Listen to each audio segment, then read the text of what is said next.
বিশ্ব ফুটবলের এক স্বর্ণযুগের নাম লিওনেল মেসি। আর প্রায় 2 দশক ধরে আর্জেন্টিনা জাতীয় দলের প্রাণভোমরা হয়েছিলেন তিনি। কোপা আমেরিকা ফাইনালিসিমা এবং 2022 বিশ্বকাপ জয়ের মাধ্যমে দেশের ইতিহাসে সবচেয়ে সফল অধিনায়ক হিসেবে নিজেকে প্রতিষ্ঠিত করেছেন। তবে 2026 বিশ্বকাপের পর মেসির আন্তর্জাতিক ভবিষ্যৎ নিয়ে জোরালো আলোচনা শুরু হয়েছে। আর সেখান থেকে উঠে এসেছে বড় প্রশ্ন, মেসিকে ছাড়া কেমন হবে আর্জেন্টিনার স্কোয়াড। লিওনেল স্কলোনির দল গত কয়েক বছরে এমন একটি ভিত্তি তৈরি করেছে যেখানে শুধুমাত্র একজন খেলোয়াড়ের ওপর নির্ভরতা কমে এসেছে।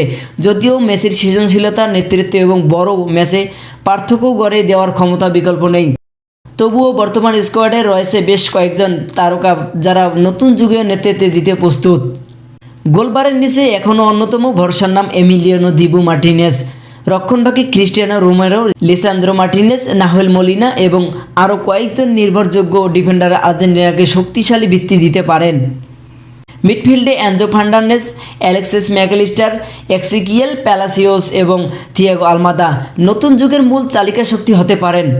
বিশেষ করে এনজো ও ম্যাকঅ্যালিস্টারের নিয়ন্ত্রণ এবং বল বন্টনের দক্ষতা স্কলোনির পরিকল্পনায় গুরুত্বপূর্ণ ভূমিকা রাখবে। আক্রমণভাগে জুলিয়ান আলভারেজ এবং লাউতারো মার্টিনেজকে ঘিরেই গড়ে উঠতে পারে নতুন আর্জেন্টিনা। তাদের সঙ্গে ফ্রাঙ্কো মাস্তান্তুয়েনো, নিকো পাজ এবং আরও কয়েকজন তরুণ প্রতিভাকে ভবিষ্যতের জন্য প্রস্তুত করা হচ্ছে। বিশ্লেষকদের মতে মেসির বিদায়ের পর এই তরুণরাই দলের নেতৃত্বে পরিচয় গড়ে তুলতে পারেন। তবে একটি বিষয় পরিষ্কার, মেসির মতোই ফুটবলার দ্বিতীয়জন নেই। তার অনুপস্থিতিতে আর্জেন্টিনা হয়তো আরও দলগত ফুটবল খেলবে, যেখানে একজন নয় বরং পুরো দলই দায়িত্ব ভাগ করে নেবে। স্কলোনির কৌশলও সেদিকে এগোচ্ছে বলে মনে করছেন ফুটবল বিশ্লেষকরা।